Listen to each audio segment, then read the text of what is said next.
ఆమన్గల్లా కొద్దిగా గొప్పనో రాజకీయం చేసే మునగాడు ఎవ్వరు లేడా? కనీసం జనాలు పనులు లేక చనిపోతురు, కనీసం కొంచెం అన్నా ఉందా? ఈ రాజకీయలు వస్తారు ఎలక్షన్లప్పుడు ఓట్లు వేయరమ్మా అని సంఖ నాకుడు అసలు ఒక్కొక్క లంచోడుకులు ఇండ్ల కాడికి. ఈరోజు చూడండి జనాలకు పాపం పనులు లేక ఆడవాళ్ళు ఇంట్లో కూర్చొని ఏడుస్తురు చాలామంది. మరి కనీసం ఒక 100-200 మంది కన్నా కనీసం పని ఉన్నోళ్ళు అంటే సరిపోయా, లేని వాళ్ళు చాలామంది ఇబ్బంది పడుతురు.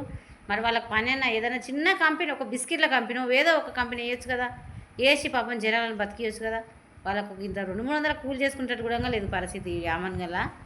ఏం చేయనికి రాజకీయం చేస్తారయ్యా మీరు? రాజకీయము మీ బతుకులు చేయడా? మేము మూతవాళ్ళం గిదవాళ్ళం అని అంటారు. ఇవాళ ఏ మూతవారు ఆమన్గల్లా చిన్న కంపెనీ వేయరా?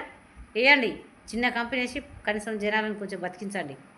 మీకు ఏం మాత్రం అభిమానం ఉన్నా, ఈ ఆమన్గల్లా మహిళల మీద అభిమానం ఉంటే మీరు ఏదైనా కంపెనీ వేసి ఆ జనాలను బతికించండి. అప్పుడు ఎమ్మెల్యే ఎలక్షన్లు, ముఖ్యమంత్రి ఎలక్షన్లు పెట్టండి. నేను నిజం చెప్తున్నా, చాలామంది చనిపోతురు, చాలామంది బాధపడుతురు, లోపల కుమిలి ఏడుస్తురు ఆడవాళ్ళు.